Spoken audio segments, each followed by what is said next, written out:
Good morning, good evening, good night, wherever you are across the world.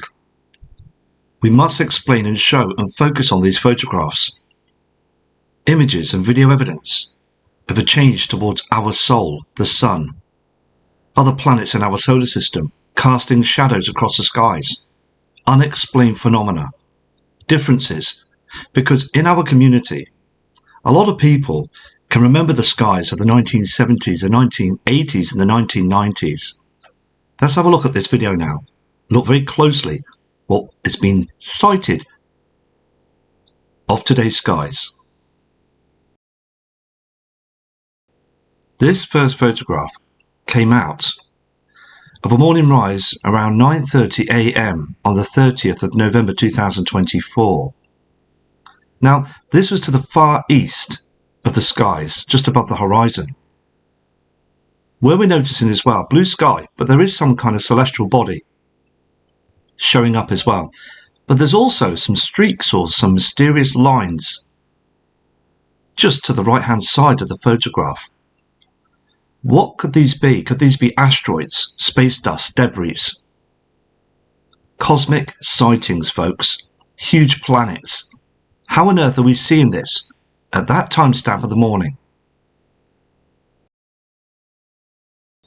What I've done is I've been able to enhance photography in infrared.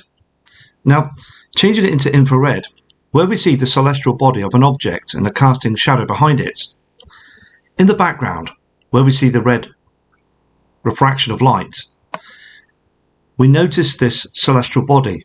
But indeed, the celestial body will be black, it'd be dark, it'd be emitting no light whatsoever. But indeed as well, by enhancing it into infrared frequency, we can see that it's showing up as well now as a red object, where we see the background as well of darkness into red, meaning that the object is in complete darkness. So what we're noticing by doing this and enhancing across the solar system into space, we're picking up things as well. Noticeable as well, you can see the strange phenomena of a dark spot. Now, indeed, it could be a known celestial body, but also when zooming into the formation, you can just see an apparent picture of this formation. Let me just move this for you as well. Let me just show you the lower area where we see the phenomena of the object.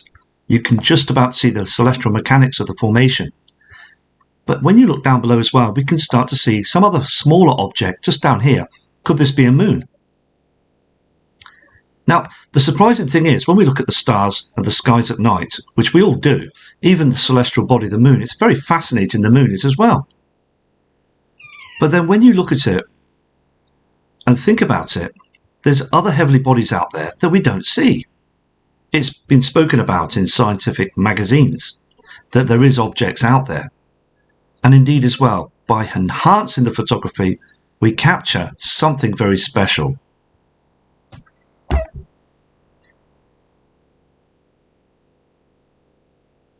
Okay, like I just said as well, likewise, where we see a red light in infrared, it's black, it's pitch black, folks. And then when we move the camera to another object, another formation, we can see and study other phenomena. I mean, this area of view sight is jet black in space. We won't be able to see this. But what is going on here? What is showing up with this particular photograph, folks? I mean, we're noticing an object in the darkness of the circular formation in the background. But there's something else that is showing up to the right-hand side here. I mean, what kind of phenomena are we viewing here on the photography? Please remember that what we're seeing here, the light refraction will be pitch black. So everything in red will be pitch black. Even the white object, anything white or even dark, which we see the ring just around this area, will be much lighter when we see it in space. Just another very, very strange piece of evidence of what we're noticing here on the screen. I mean, look at the curvature of this formation. I mean, what is it doing there, folks? I can't explain what we're noticing on the screen, but what I can say is definitely, hand on heart, that there is something out there in space. that we're not being able to see or even view using our own eyes. So indeed as well, using technology, we're picking up formations.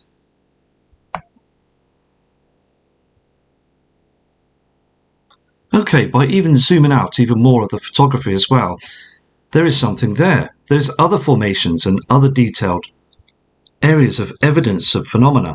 A dark shadow, something else in this particular spot. I mean, just a very interesting graphic piece of evidence. I mean, again, just enhancing photography of space is absolutely overwhelming.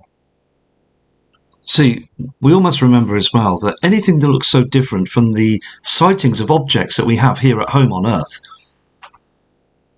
it is completely different, folks. It's something that we've never seen before.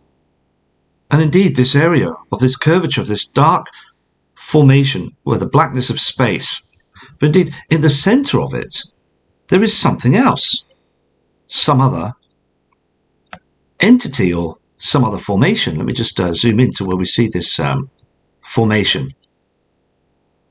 I mean, again, I'd love to enhance the photography. I'd love to zoom in and make it more clearer with clarity. Now, I know I've got it in non-high definition, these videos at the moment, so I'm going to correct that. Okay, so we get clearer shots. But indeed, when I'm doing this now, when I'm doing it 1080p or try to do it 1080p or 4K, it's blurring out for some reason. So I will get back to that and I'll look into it. So it just could be just something very small and technical that I need to sort out.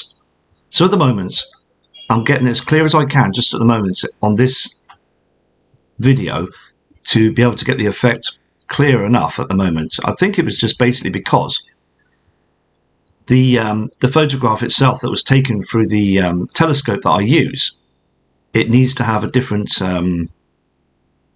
editing tool to be able to correct that. So it's just very important, isn't it? Very important to see and study these strange pieces of artifacts in space. Okay, now with this particular photograph, it brings me back to around about July the 14th of this year, 2024. I pointed the camera to the known heavenly bodies. I could pick up easily some of the celestial mechanics of the known heavenly bodies in our solar system. But something amazing was caught up. Something amazing between Mars and Jupiter. A dark spot, folks. A dark object. Now, there was a light refraction that lit up for about 2 minutes behind the object, where we can see on the particular photograph. Let me just zoom in first to show you this. Now, the thing that got me very, very overwhelmed with this particular picture is that the area view sites of the lighter refraction look like space debris. When you look closely, you can see there is like two wings. Just have a look to this point here. And then we just go down to this motion here as well. We're picking up trash, space debris to either side of the photograph. Let me just explain something as well to you. Never has this been seen before, only by myself, folks. I took the picture, and also with not doing the video channels for quite some time, I must let a lot of people know as well that I apologize for that, because I've been doing a lot of things with my family, and a lot of things through health had to be sorted out. Family life can get in the way with a lot of things, folks, and also work. But now I'm back. I am so happy to be back. So I give out big respect to everybody that's come forward, sent me messages and said, Matt, it's so nice to see you back and hear you doing the video channels. And I will keep going as well, showing you the evidence that I've noticed as well. But what I've done as well, folks, I've not stopped. I've always peered up towards the heavens to have a look, to see what could be sighted. And indeed as well, this shot, this image, does look like a planet. But the thing is though, it looks like it is moving towards us. Now that is the thing that got me involved with it. Okay? This is what got me a bit worried, folks. This object looks like it's moving through space, but it's moving towards us. It's moving towards us in space. Now, I've enhanced the photograph so you can see it. But just above, you can just see the curvature of the sun. Okay? There's the upper half where we can see the sun. It's been enhanced. So the glare is missing. The sun's glare is missing. But there is a very, very important, fascinating photograph, folks, of a huge planet in space. Now, I'm going to just show you something as well of importance.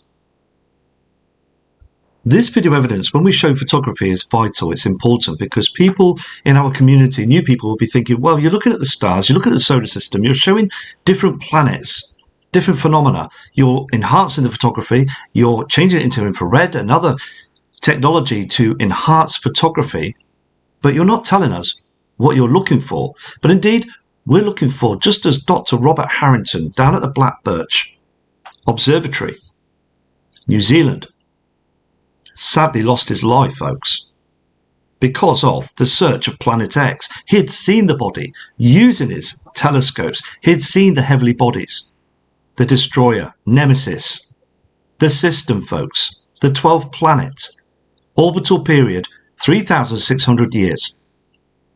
Now, Zecharia Sitchin, he was an author and also looked into the Sumerian tablets, the texts, folks, that were all destroyed. Most of them were destroyed, thousands of them, actually, by the powers that were, to stop people from knowing the truth of how many planets are in our solar system. See, like we explained as well, just earlier on the video, that things can't be seen, folks. Only using technology, they can be seen. The powers at work can see them using the SPT telescope, the radio frequency telescope down at the South Pole. And also the Vatican. They can see that with a binocular telescope. We spoke about this years ago.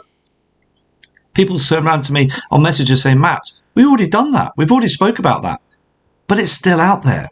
The phenomena is still out there. They still use these high-tech telescopes, infrared technology, using the taxpayers' money to observe the heavens, to know what is to come. The weather changes, the patterns. See, what I'm showing you with this diagram here, which Lloyd Pye, great book author, he knew his work, sadly passed away a good number of years ago.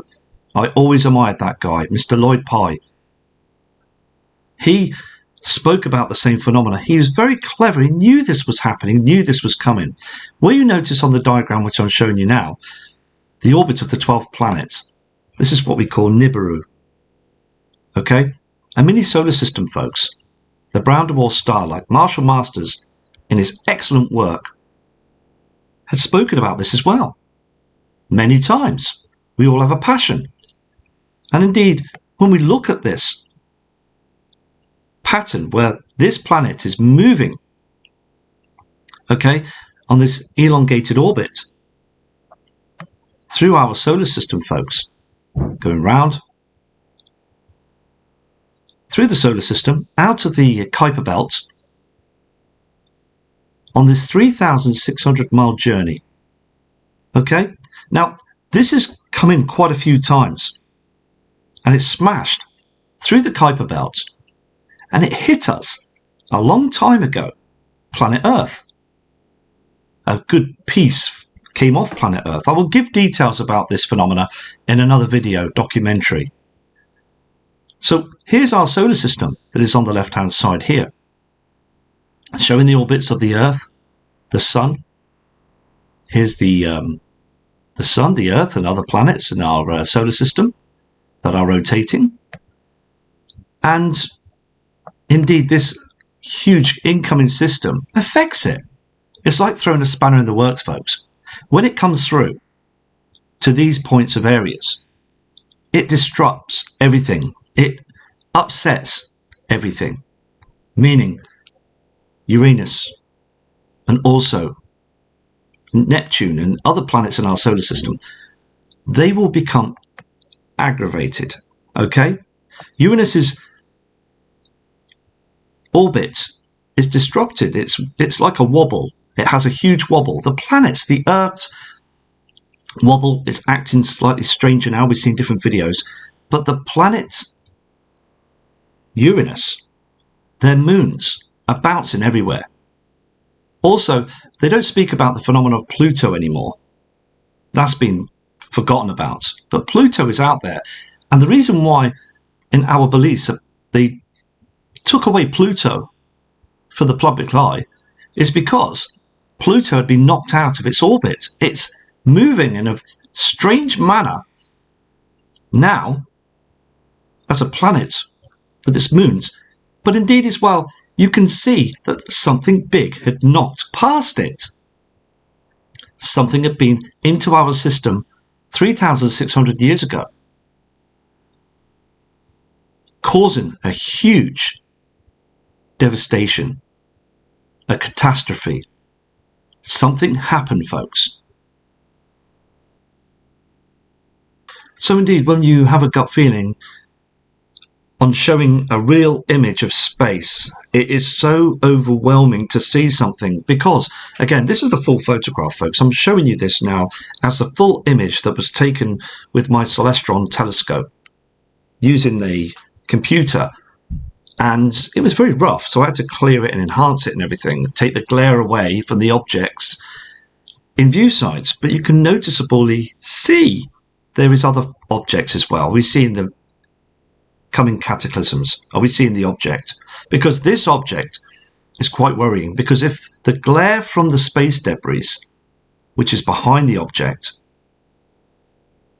if that was pointing this way, if it was coming as if it was going away, which I'll talk about the blue shift and the red shift of light as well, using the infrared technology, which I want to use now, folks, but I can't because everything needs updating, because all the evidence I did from a long time ago in different videos, I need to update that. Everything needs to be updated because it won't work properly, like the enhancement, and also with this picture as well, it can be easily enhanced, but it's not at the moment. So I will crack on and do that very shortly for you. Okay. Now, indeed as well, the worrying point, studying the photograph, it's coming towards us. This object is coming towards us. Okay, by showing you this illustration as well, okay, the stellar spectrum, where we notice on the screen, because again, other people need to know this. All the people that run channels and all the scientific community know full well what I've just shown on the screen here. They know this. But indeed, just imagine you're standing on ground zero and we look at an object. Now, in astronomical terms, the wavelength shorter of a blue shift object towards, meaning a blue shift of light of a space body that we can see in space using telescopes, technology, something blue will appear as something coming towards us. There's been talk, and I'll do documentaries about the blue Kachina in later videos. The long red shift of light, objects away, moving away. If you see a red shift, it's moving away. So indeed, stellar spectrum, blue shift and red shift. You can see the illustration just up here. The blue shift is coming closer to you. So indeed, just going back to that photograph as well that was taken not so long ago. Let me just show you this. Just again, thinking about it, the blue shift of light. Now, once I've got this photograph as clear as I can get it, which I can, because what I've done is, it is showing a blue shift of light. There is the evidence, okay? What we're noticing here is a blue light refraction through the space debris and space dust and the dark object. There's something that appears. So indeed, that's just zooming into the photograph. I'm going to try and zoom in very gently so we can try and catch the formation. This is all we're getting, folks, at the moment. This is all what a lot of the telescopes and we'll be seeing in radio frequency down at the SPT telescope, the radio telescope at the South Pole, will be able to pick up this evidence. So I'm going to look into different pieces of photography for the next video and also speak about a lot of the past as well, about the Sumerian tablets, the texts, and also talk about many scientific people, very important people like Dr. Robert Harrington, a very, very famous person that spoke about and also had evidence of Nibiru. So indeed, wherever you are across the world, look up towards the heavens. There's many things that we can't see only by using technology. There is something out there, folks. The universe, the solar system, is massive. Please take care. Have a fantastic weekend. I'll be back shortly. From your host, Matt Rogers.